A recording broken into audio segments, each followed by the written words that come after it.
সুপ্রিয় দর্শক, আসসালামু আলাইকুম। আজকের পর্বে করে দেখাবো হান্ডি বিফ। আর খুব সহজেই আপনারা এই হান্ডি বিফটা বাসায় রান্না করে নিতে পারবেন। একদম সহজ রেসিপিতে সহজভাবে করে দেখাবে। হোটেলে যে আর হান্ডি বিফ খেতে হবে না, বাসায় খুব সহজে আপনারা এই হান্ডি বিফটা রান্না করে নিতে পারবেন। হান্ডি বিফ রান্না করব। এখানে আমি 2 কেজির থেকে একটু বেশি মাংস নিয়েছি, হাড় চবড়ি সব কিছু সহকারে নিয়েছি। এখন আমি হাতে মেখে মাংসটাকে রান্না করব। এখানে আমি আদা রসুন বাটা দিয়ে দিলাম 2.5 টেবিল চামচ আদা রসুন বাটা। পেঁয়াজ বাটা দিয়ে দিব হাফ কাপের মতো পেঁয়াজ বাটা দিয়ে দিলাম। এখন এখানে দিয়ে দিব গোটা গরম মশলা, দিয়ে দিলাম 4-5টার মতো শুকনো মরিচ, 2টা তেজপাতা মাঝখান থেকে ছিঁড়ে দিয়েছি। আর এখানে গরম মশলা নিয়েছি, একটা কালো এলাচ, 4টা সাদা এলাচ, লং কয়েকটা, কালো গোলমরিচ, দারচিনি কয়েকটা দিয়ে দিলাম। এখন দিয়ে দিব এখানে পেঁয়াজ কুচি দিয়ে দিলাম হাফ কাপের মতো। এখন দিয়ে দিব গুঁড়ো মশলা। এখানে গরম মশলার গুঁড়া দিয়েছি 1.5 টেবিল চামচ, জিরার গুঁড়া আছে হাফ টেবিল চামচ, আর এখানে মরিচের গুঁড়া নিয়েছি আমি 2 টেবিল চামচ, হলুদের গুঁড়া আছে 1.5 টেবিল চামচ। সম্পূর্ণ মশলাটা এখন দিয়ে দেব। লবণ দিয়ে দিলাম 1.5 টেবিল চামচের মতো। এখন সম্পূর্ণ মশলাটা মাংসের সাথে খুব ভালো করে হাতে মেখে নিতে হবে। এখন এখানে আমি সরিষার তেল দিয়ে দেব। এই হান্ডি বিফটা কিন্তু সরিষার তেল দিয়ে রান্না করলে খেতে ভালো লাগে। এখানে আমি হাফ কাপের মতো দিয়ে দিলাম সরিষার তেল।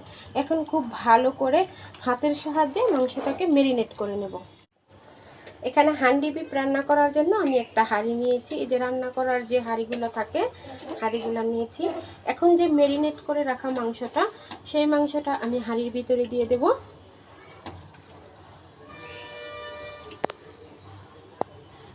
এখানে আমি আস্ত সাজের 4টা রসুন খুব ভালো করে পরিষ্কার করে নিয়েছি। এখন রসুনটা দিয়ে এটাকে একটু ঢাকনা দিয়ে ঢেকে রেখে দেব কিছুক্ষণ।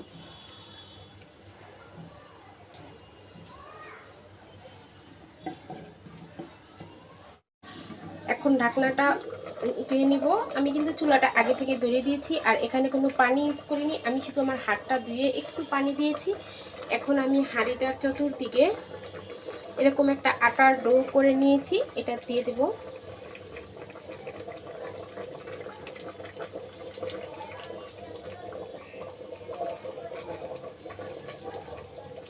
দিয়ে এখন ঢাকনাটা লাগিয়ে দিয়েছি, যাতে ভিতর থেকে যে বাষ্পটা আছে এটা যাতে বেরিয়ে আসতে না পারে।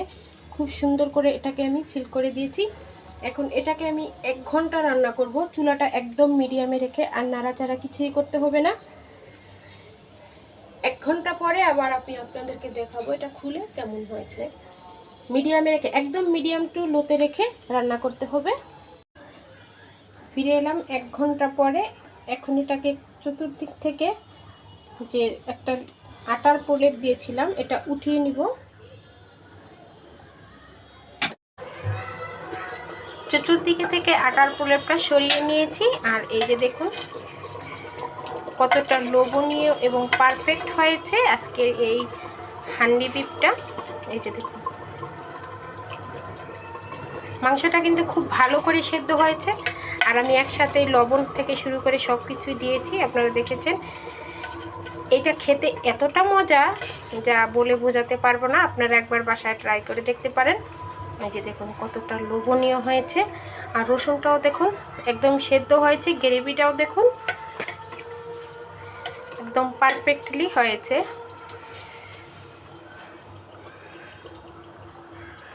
আশা করি দেখেই বুঝতে পারছেন আজকে হান্ডি বিফটা কেমন হয়েছে। রেসিপি ভালো লাগলে লাইক কমেন্ট এবং বেশি বেশি করে শেয়ার করবেন। তাহলে আজকে এই পর্যন্তই। আল্লাহ হাফেজ।